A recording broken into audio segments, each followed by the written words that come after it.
un petit lapis lazuli. Il n'est pas gros. Je ne vous apporte pas le mien, j'arrive pas le portable à brouette. Non, ça c'est pas grave, c'est une boutade. Mais bon, effectivement, le lapis lazuli, un peu sur le troisième œil, avec des petites pointes de pyrite.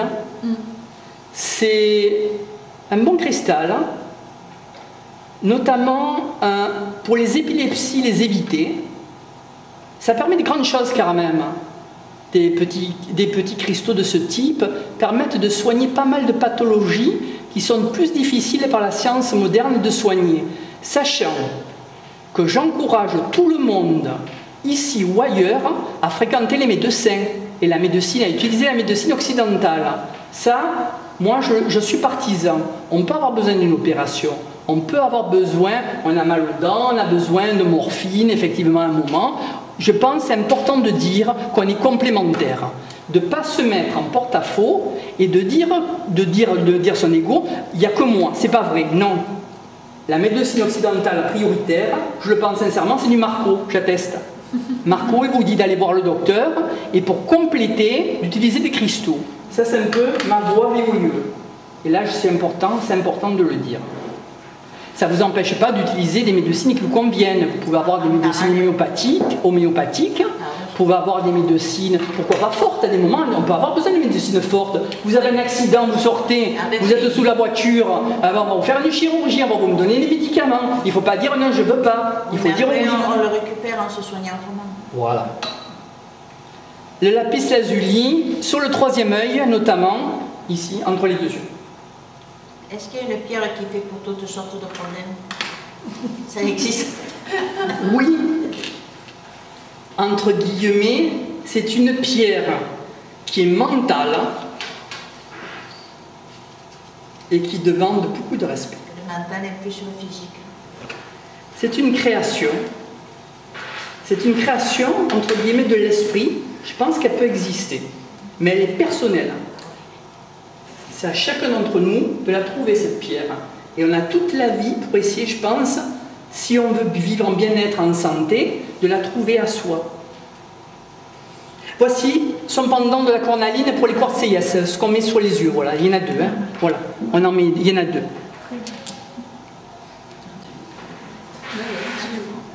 Donc là, ça guérirait tous les problèmes oculaires? Non, pas tous les problèmes oculaires. Ça peut détendre, ça peut calmer. Et ça donne de l'énergie si vous en manquez, ça en enlève si vous en avez trop. Là, une autre petite pointe de quartz, sachant vous avez trop d'énergie, vous n'utilisez pas ça, vous utilisez plutôt des cornalines, vous manquez d'énergie, vous êtes la flagada, tout ça, vous prenez de l'énergie, une pointe qui rentre dans la main, une pointe qui sort, la main réceptive à gauche, homme ou femme, et la main qui sort à droite, homme ou femme, une séance de 20 minutes, et vous vous coupez après. Que si vous en avez besoin. Si vous n'en avez pas besoin, vous pétez un câble. Attention, c'est pas du jouet, c'est pas rigolo.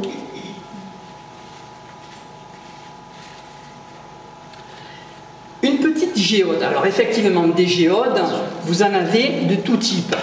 Ici, c'est une petite géode d'agate. Une géode, qu'est-ce que c'est? Comme un four. Et à l'intérieur, quand elles sont grosses, on peut mettre une main et vous percevez de l'énergie. Je pense que c'est pas utopique de dire vous mettez une main dans une géode, vous sentez un picotement, un chauffement. Et vous pouvez mettre des cristaux pour les dynamiser dans des grandes géodes. Par exemple, des géodes d'améthyste. C'est une boule qu'on coupe en deux et on a la moitié, par exemple, on a deux moitiés. Et dans une moitié, ça peut purifier une maison à un emplacement spécifique. Vous pouvez mettre des cristaux dedans pour les dynamiser. Parce qu'une fois qu'ils ont fait un soin, ce qui est intéressant pour les cristaux, c'est qu'ils sont généreux. J'explique, généreux. Généreux, ils travaillent tout le temps. Le chien de berger, lors des transhumances, avait quelque chose dans le charreton derrière lui, c'est une cage. Pourquoi la cage dans le charreton du chien pour le berger, pour son chien? C'est qu'il partait en transhumance avec des 2000-3000 brebis, et le chien faisait le travail de 20 hommes et faisait une dizaine de fois la distance des brebis pour aller à la montagne. Il partait 15 jours à pied à l'époque, au début du siècle. Le chien s'épuisait. Si vous ne l'arrêtez pas, il s'épuise jusqu'à mourir. Le cristal, c'est pareil. Alors, qu'est-ce qu'on faisait pour le chien? On le mettait dans la cage, on bâchait la cage et on l'obligeait à dormir. Le cristal, il faut aussi, quand on a fait un soin, le respecter et le dynamiser. Soit vous le passez, comme je vous ai dit, à l'eau, déminéralisée, soit si des cristaux souhaitent le sel, c'est au sel, soit c'est à la bougie, soit c'est à la lune, soit c'est au soleil. Par exemple, l'améthyste ne supporte pas le soleil, elle perd sa couleur. Donc vous la mettrez d'une autre façon. Vous regardez les livres, on vous dira comment les purifier. Et surtout, comme je dis pour les personnes qui sont arrivées après, prenez pas un seul livre, prenez plusieurs livres. Vous fiez pas un seul livre, mais plusieurs livres, plusieurs sons de cloche. Ne venez pas écouter que Marco, allez écouter quelqu'un d'autre qui parle sur les cristaux. Ne dites pas, j'ai vu les cristaux. Allez voir aussi, ça vous intéresse vraiment, ailleurs. Ne prenez pas pour du dit ce que j'ai dit. Moi, j'essaye de vous faire percevoir quelque chose, j'essaye de le faire à bon escient, mais des fois, je peux me tromper, je suis humain. Je suis ni un androïde, ni une entité, je suis un être humain. Voilà. Qu'est-ce qui se passe par ici? Un petit macle d'améthyste. L'améthyste, on en parlait par rapport à la géode. Le petit macle d'améthyste permet notamment, en mettant des cristaux dessus, de les dynamiser. Vous les mettez par exemple 3 ou 4 jours sur un macle d'améthyste. Alors vous avez des plaques entières d'améthyste. Effectivement, ça coûte un prix. Mais comme j'ai dit, ce sont des êtres humains qui vont ramasser ça dans des mines ou qui vont dans la montagne et qui risquent leur vie. Ça coûte un prix. Alors quand vous achetez un cristal qui vous plaît, vous avez les sous, faites-le avec le sourire, signez. Parce que croyez-moi, ça vaut le coup.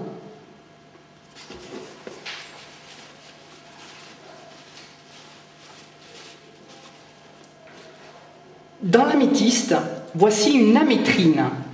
Une amétrine, en bas, elle est jaune et en haut, elle est violette. Elle fait partir des énergies du plexus solaire au coronal. Vous avez une ascension. Vous avez ce triangle vertical qui monte. Une amétrine.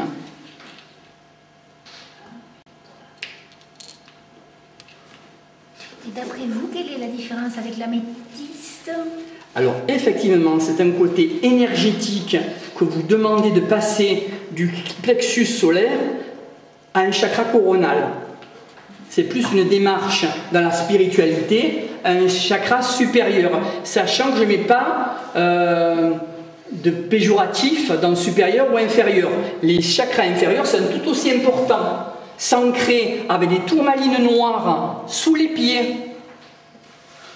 Quand vous utilisez certains cristaux, par exemple un diamant pour la gorge, vous permet de travailler là avec le diamant. Vous ne pourrez pas travailler avec un diamant. Parce qu'effectivement, il faut un ancrage. Si vous partez à Perpète-les-Olivettes et vous ne revenez plus. Il faut vous ancrer dans la terre. Excusez-moi, des fois j'aime parler un peu délicat, mais pour bien vous faire comprendre. Vous ne pouvez pas faire n'importe quoi. Vous ne pouvez pas vous mettre une couronne d'améthyste et vous balader dans la rue. Non, il y a une séance de 20 minutes, mais avec des précautions. Du mortierite. Du mortierite ou la pierre de Marie. Ça, on la met à côté de l'angélite, un peu peut-être. C'est un peu, pour le côté un peu plus spirituel, qu'on met notamment au chakra de la gorge, mais pour faire une démarche peut-être plus religieuse. Sachant, et je le dis pour les personnes qui sont arrivées, que nous, art, communication, esprit, on est non religieux et aconfessionnel. On fait une démarche aussi par rapport à l'angéologie. Je pense que l'angéologie est importante. Il y a des anges qui existent dans toutes les religions, notamment dans le désordre catholique, pour les cités catholiques, bon les catholiques bien sûr chrétiennes, je veux dire catholiques et protestants, mais aussi l'islam, vous avez aussi le judaïsme, il y a des anges. Vous avez dans les civilisations polythéistes, il y a des anges aussi. Vous avez dans les civilisations aussi amérindiennes, par exemple dans le panthéisme, vous avez aussi des anges où on dit que l'esprit de Dieu se retrouve dans la nature. Je fais référence par exemple aux Indiens d'Amérique, entre autres, pour le grand esprit, pour l'aigle, le bison, etc.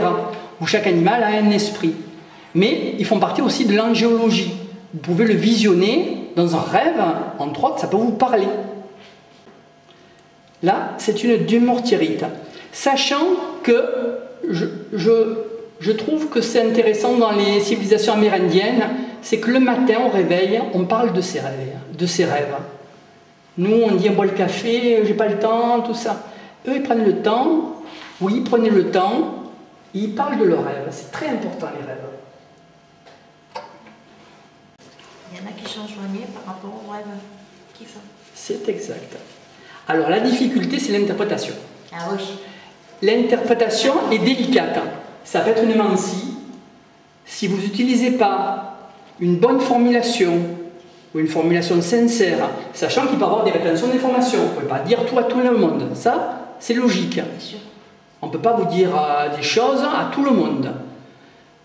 Il y a des informations qui peuvent passer.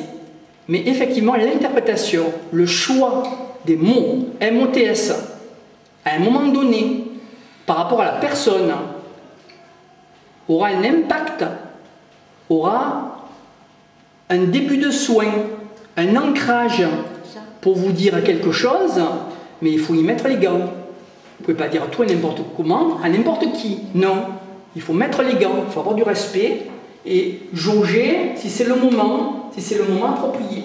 Je le pense sincèrement. Ça dépend comme c'est perçu de l'autre côté. Voilà. En truc, on a une barrière des langues, il ne faut pas le cacher.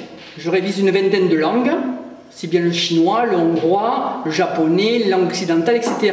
Mais effectivement, la barrière des langues est importante. Vous me comprenez, je parle en français. Ouais.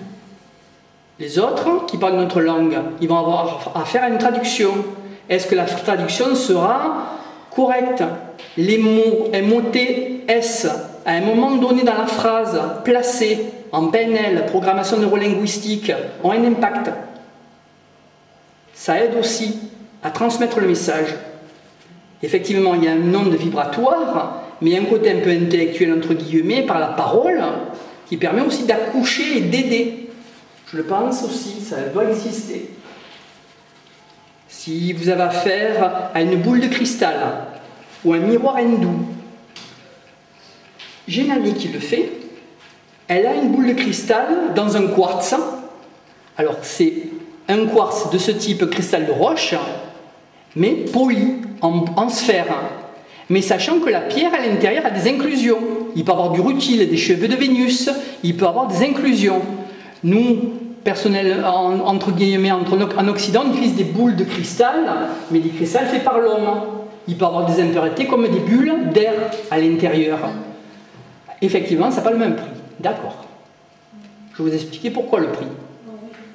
Donc, une boule de verre qu'on souffle et une boule de verre et un quartz de roche naturelle, ça n'a pas le même prix. Vous êtes à même de le comprendre. Il faut risquer sa vie pour aller le récupérer et il n'y en a pas pour tout le monde. Toi, tu veux une 400 euros, je l'ai payé.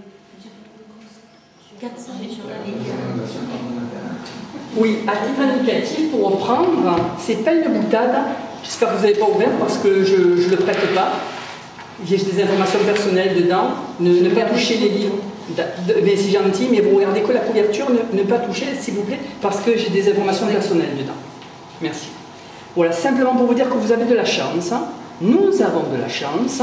Nous sommes en temps de paix. Nous ne sommes pas en temps de guerre. Et ça, c'est important aussi à relativiser. Parce qu'il y a des gens, en ce moment, vous avez à Manille, aux Philippines, vous avez des gosses, à partir de 5 ans jusqu'à 11 ans, qui sont dans les poubelles, levés à 4h30 du matin jusqu'à 11h30 du soir, ils trient les déchets. Nous sommes des privilégiés, nous sommes des nantis, et ça c'est important de le dire. Et pour mettre les pendules à l'heure, je tenais à vous dire que nous avons beaucoup de chance, et nous sommes des privilégiés, et on ne le dit pas assez souvent. Alors quand on paye des impôts qu'on rouspète, c'est tellement dérisoire par rapport à ce qui se passe dans le monde que je voulais vous le dire. Et on n'a pas, effectivement, on n'a pas en temps de guerre, déjà, et d'un. On est en temps de paix.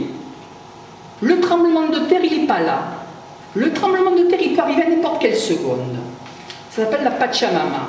Alors effectivement, quand vous avez des raz-de-marée, que vous avez des séismes, c'est la faute à qui? Alors effectivement, un peu dans la tradition judéo-chrétienne, nous, qu'est-ce qu'on fait? On met la faute sur Dieu. On dit, la faute, c'est sur Dieu, c'est sa faute. Ça, c'est le péché. C'est ça le péché, entre guillemets, je pense sincèrement, pour faire une reprise un peu particulière. On est la faute, le péché, l'exil, la solitude, le jugement dernier. Ça, c'est notre tradition judéo-chrétienne. Mais effectivement, c'est important de s'en détacher un chouïa, je le pense sincèrement. Nous, art, communication, esprit, on est non confessionnel et religieux. Bien qu'on fasse une démarche par rapport à l'angéologie dont je vous ai parlé un petit peu, entre autres, mais c'est plus dans une démarche de développement personnel. Par exemple, en ce moment, vous avez gratuitement sur le site internet d'art, communication, esprit, un essai philosophique que j'ai écrit qui m'a demandé 6 mois de travail entre janvier 2009 et juin 2009, à raison de 4 heures par jour, qui participe en ce moment à l'automne à Paris au concours international de l'UTES, et vous l'avez en accès gratuitement sur ce site http://art.com.esp.hébert-gratuit.com. Vous avez un pavé de 200 pages gratuitement à votre disposition. C'est-à-dire que vous avez un colis de perles. Maintenant, vous en faites ce que vous voulez, je vous l'offre. Bon, on reprend doucement. Qu'est-ce qui se passe dans la boîte? Des cristaux. J'ai pas mis la petite micro. On va le mettre là. Bon, revenons à nos cristaux. Ah, quelque chose de sympathique. Une obsidienne. Qu'est-ce que c'est qu'une obsidienne? Une obsidienne, c'est au temps préhistorique, ça servait à faire des armes. Les hommes préhistoriques se battaient, c'est comme un silex, c'est très tranchant, c'est une pierre pour faire des armes. Qu'est-ce que ça sert, l'obsidienne? C'est-à-dire que vous déchirez les ténèbres et vous laissez sortir la lumière. C'est ça l'obsidienne. C'est un travail d'ancrage avec la terre-mère, c'est une pierre de protection, et l'obsidienne est belle. Elle fait un grand travail. Vous avez des obsidiennes œils célestes. Les œils célestes font un travail aussi, une démarche spéciale. Mais celle-ci, entre autres. Elle a un gros, et de l'autre côté, elle a un tout petit œil. Elle a 2 yeux. Elle a une forme, Simone, la vôtre? Elle est polie, elle est ronde. D'accord. Alors d'un côté, elle a un œil qui est magnifique et gros, et de l'autre côté, il est tout petit, mais il est beau aussi. C'est bien, l'obsidienne œil céleste. Œil céleste. Ici, c'est particulier. C'est une agate avec de l'eau préhistorique. Je vous ai fait une petite démarche sur le temps tout à l'heure. Une agate eau avec de l'eau préhistorique. C'est-à-dire qu'à l'intérieur, c'est une géode. Si on aurait coupé, ça aurait été une géode. Et ici, on peut voir, bon, peut-être si on est prêt, on le voit, il y a de l'eau dedans. Notamment pour les migraines, pour les maux de tête, on le met sur le front, notamment pour absorber et pour que le mal s'en aille. Effectivement, c'est intéressant. Et dedans, il y a un passé, il y a une mémoire, et cette mémoire un peu nous aide au présent. Une agate eau.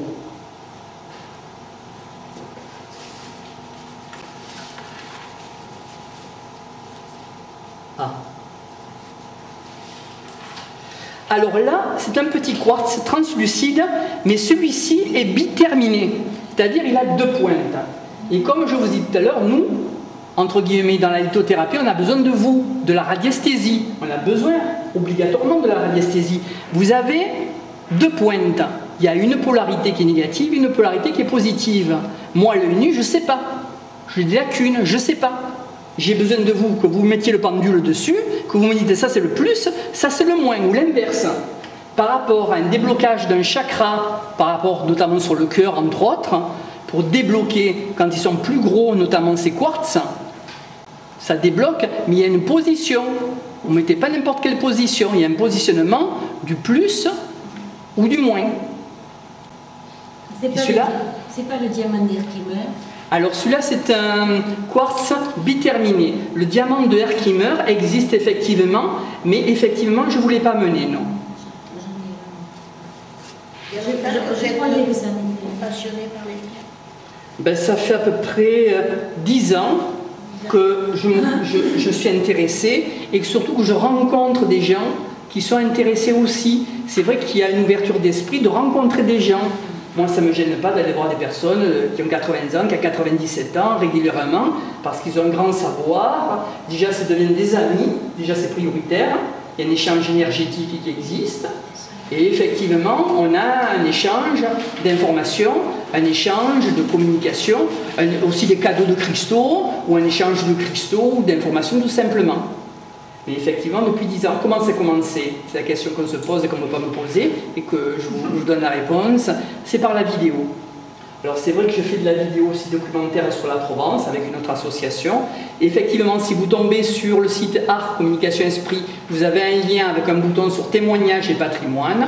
J'ai réalisé plus de 150 vidéos sur différents thèmes, sur un métier, sur une passion liée notamment au patrimoine de la Provence ou sur un portrait.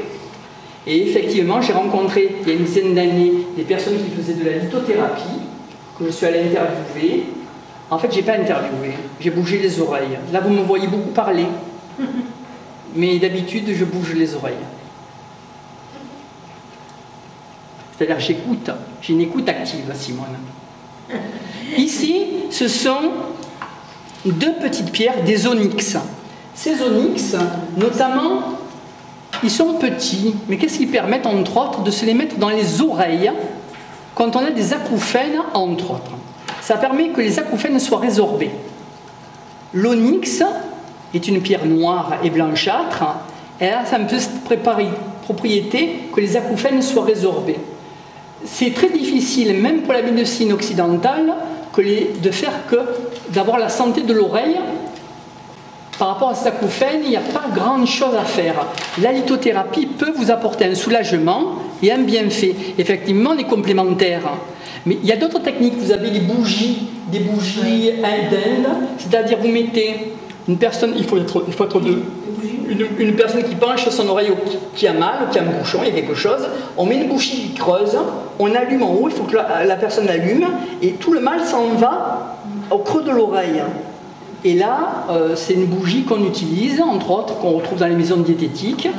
Et là, entre autres, ces onyx permettent aussi que les acouphènes soient résorbés. Alors, ils sont par deux pour les deux oreilles. Alors, Marco, excusez-moi, moi qui suis devant, je ne vois pas la différence entre l'onyx et la tourmaline noire. Celle-ci? Quand on les regarde, celle-là, là. Celle-ci, c'est une opale noire. L'opale noire, on dirait que c'est le même. Ben oui, mais c'est pas les mêmes. Elles sont polies par la main de l'homme, et effectivement, c'est pas le même noir. C'est pas la même pierre. Il faut avoir l'habitude. Eh bien, effectivement, il peut y avoir une analyse chimique ou une analyse microscopique qui vous détectera que c'est une opale. Effectivement, quand on achète un cristal, c'est une bonne question, Gisèle. Important quand on peut demander la provenance. Effectivement, c'est demander la provenance et demander qu'est-ce que c'est. Alors effectivement, si vous allez dans une foire minéraux, comme il y a par exemple sur Nîmes, je crois que c'est le dernier dimanche de janvier, à Marseille en décembre, me semble-t-il. Elles ne sont pas tout le temps, ces foires minéraux, ça doit être une fois dans les villes, une fois par an, quoi. Mais effectivement, vous avez aussi sur Arles, une fois par an sur Arles. Sur Saint-Germain. Aussi, c'est vrai, Monique, sur Saint-Chamas, entre autres, vous avez, c'est pas loin de, même sur Berre. Sur Berre, vous avez des endroits qui sont près de Salon de Provence, entre autres, ou alors dans les foires minéraux, mais demandez la provenance, ça peut être intéressant. Surtout, et de le marquer sur un papier. Moi, personnellement, je garde un cahier. Quand j'achète un cristal, je le marque.